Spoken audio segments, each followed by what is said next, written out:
Okay.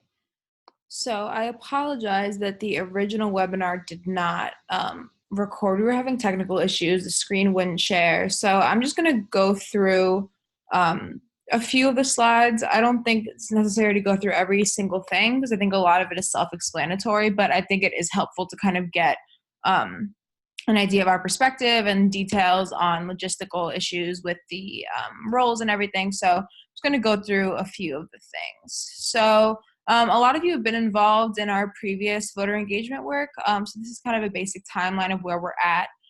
We're in the mobilized stage of our campaign. Our goal is to really get voters to the polls and to connect them to resources needed to really vote with their rights in mind. So we are right around here before Election Day. So this is why we're canvassing, getting people out there, engaging with folks, really getting voting on people's minds. Huge point to remember when doing this work is that we are nonpartisan. So when someone does ask you, which might happen, it happened to us during registration pretty often, who should I vote for? What do the candidates stand for, etc. You can say, this is my personal opinion. It has nothing to do with who I'm working with, and give your personal opinion, but you have to make that very clear because we are nonpartisan. In general, I usually say, I would talk to friends and family. I would look on different organizations have websites where they track, what candidates, where they stand on certain issues, etc. So just make sure that you're not promoting any partisan ideas while speaking for the NYCLU. So I'm not going to play this video. You guys can watch that on your own, but it's basically just a basic overview of what canvassing is. Something to keep in mind about the canvassing that we're doing: we're not knocking on doors. We're really just talking to people on the streets. We're going to be doing person-to-person canvassing and also business canvassing. So with businesses, we're going to be asking them to put posters in their window that remind them to vote. Person to person, we're going to be, asking them about their thoughts on voting, engaging in a conversation in the most organic way that we can. We're not going to have scripts. It's really just about connecting with people on a human level. We're not trying to change their mind on anything. We're just trying to connect people to resources that they may not have. So the canvassing that we're doing is electoral canvassing, focusing on voter turnout and key issues, increasing visibility on issues that will come up in the upcoming legislative session. So we're doing something called deep canvassing. Deep canvassing typically does door-to-door, but we're basically taking the tactics of deep canvassing and applying them elsewhere. So in a conventional canvass, there's belief that if we just say the right words, the voter's going to change their mind. With a deep canvass, we want to figure out what's relevant to voters, have a two-way conversation about real experiences that shape their thinking about the issues. Principles are to actively listen. I think people often find themselves listening to someone only waiting for a chance to respond. So we're going to be moving away from that and towards really trying to understand people's perspectives. Being authentic, that's why we have no script. It's all about just having real conversations with real community members. And then connect to action. So we're going to have a few things that you can offer people. We're going to have a sign-up form to get people reminded to vote. We'll be sending out texts to people upcoming to the election day and reminding them on election day itself that they need to get out to the polls. We have posters and postcards that they can distribute and hang up in their communities. We have volunteer sign-up forms. We also have voters guides, which is basically a handout that gives a list of issues to think about when thinking about who to vote for. So like issues to keep in mind, immigrants' rights, education, etc., which is really good. It's a good resource for people to have when thinking about who they're going to be casting their vote for. These are some other videos that I won't play for you guys. You guys have this. One of them is pretty funny. It's just really basic about, how to have conversations with people without making them feel like you're not listening to them, like you're not hearing them, etc.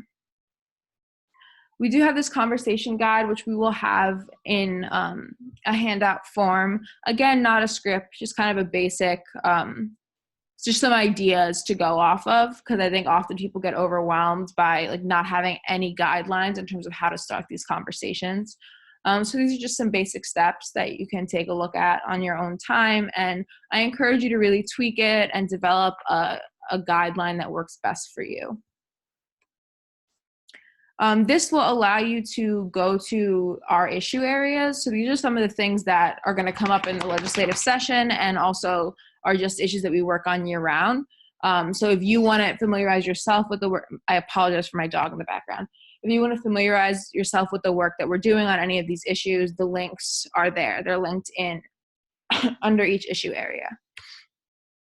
So now we're going to talk about roles. So here's a brief overview of the roles on this sheet. So I won't go through it point by point, but essentially community leaders are overseeing an entire neighborhood. So the Canvas leaders of their shifts will be reporting back to them. They are essentially a communication hub between NYCLU staff, myself, and the Canvas leaders. So I think the easiest way to explain this is by going into the next step. So once you go through this and you familiarize yourself with the process and what we're doing, and this is what each role is going to be doing next. So the Canvas leaders will be going on the volunteer calendar, which is linked. I think I have a next step. Here we go. So you all are going to have access to our voter engagement calendar. So Canvas leaders will be going into the calendar and posting days that they are available to lead an event. So if you can be on the ground on, I don't know, a Sunday, a Monday, you put that on the calendar, put a description of what neighborhood you're going to be doing it in. Any neighborhood on the map is fine. And then I will go in and create a doodle for that event and post that in there. Now, when people sign up for your canvassing event, I will send you those signups. And you will contact them via text, telling them where to be that day, etc. Okay? Now, community leaders, you can also do this if you want to be on the ground. So if you want to be a Canvas leader in your community, you can also do that. But the difference is if you are going to be a community leader and not be on the ground, you're going to go in the calendar and you're going to propose dates and you're going to say, I need Canvas leaders for this shift. So then when people go to sign up, if they want to be a Canvas leader for that shift, they can comment that and they can lead. So I'm not sure if that makes sense to you guys. Canvas leaders are always going to be on the ground. Community leaders are proposing dates for their neighborhood. So you are recruiting Canvas leaders while Canvas leaders are recruiting canvassers. Okay? So Canvas leaders that are posting events for themselves, I will then connect you with your community leader and you guys can work together on logistics, on materials. Something that's important to keep in mind is that we are going to have packets of materials for these events that we can give to you folks, but you guys will need to work together to organize someone from your team coming to pick them up. So that would be a good thing to just put into your little blurb about each event on the calendar. So something that's important is this is some of the stuff that you're going to have on the ground. So obviously some basic stuff, sign up to volunteer, sign up to be reminded to vote. The tracking document is going to be, this is pretty much what it looks like. It's just like, how did the conversation go? Were they registered? Are they planning to vote, etc.? And this doesn't need to be, every single interaction that you have, but we do really want to get a sense of the impact that we're having in the community and what the feedback is so that we can then tailor our efforts around that. So those will be given by canvassers to Canvas leaders, okay? So Canvas leaders will then get that to their community leads if there is one for the neighborhood.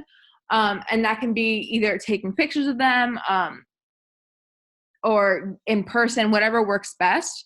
And then that will have to get back to NYCLU staff. And that doesn't mean that someone has to bring all of that stuff back. A summary is fine, just like letting me know how it went overall, what it was like, all of that. What will need to get back to me is obviously the signups. You can just take pictures of those because those will need to get inputted into our system. This is what the voter's guide looks like, and this is what the posters and postcards look like. On the back of the postcards, it has some instructions on how to find your polling site and volunteer links on the back of that. So you can hand that out to folks on the street. So we went over next steps. We do have a map, which I will show you here. So me and volunteers, a lot of research volunteers worked really hard to create this map. And I kind of went in and added a bunch of different categories that I thought would be helpful. So in each borough, we have our target neighborhoods. Okay, and there's a list of all of them. If you want to look at businesses, you can click that. You can see all the businesses that I've marked on the map and that volunteers have sent me lists of and identified. We have some high traffic areas, parks, just places that I'm assuming a lot of people will be at or that volunteers have identified as high traffic. We also have poll sites, and we have subway entrances, which are also just high traffic areas that are good to know about. Also in terms of transportation, that could be helpful. And we also have organizations, which is something that I would love some help with if anybody is interested. Just identifying organizations that we could possibly collaborate with, or just build relationships with in different boroughs. So you'll have this link. I think you'll have it now. So this will be something that you can have on the ground. And if anything comes up, if you find a street that's super populated that's not on here, you can just let me know or let your community leader know and we can add it. But I wanted people to kind of have a visual of where they're going to be going. There are some walking paths in here that were identified by a volunteer. So I just think it's a useful tool. Okay, what else? Again, on the street versus business canvassing, you'll be doing both of that at each event, and you can split that as you see fit in terms of volunteer capacity. I think that's it. This is just a breakdown of I'm going to make the doodle for your event. Trying to think if there's anything else that came up. I think that I've pretty much covered everything. So please let me know if you have any further questions, because I am happy to get on the phone with anybody that needs clarification. Yeah, so just let me know or just shoot me an email with any question that you have. The canvassers are getting trained on Monday, as in tomorrow, the 22nd. So the folks who attended the webinar with me are already in the process of posting events on the calendar. So yeah, I encourage you all to do that as soon as you're done with this. Start proposing dates, or if there are Canvas leaders that want to sign up for shifts that have already been posted, do that as well. And just let me know if anything comes up.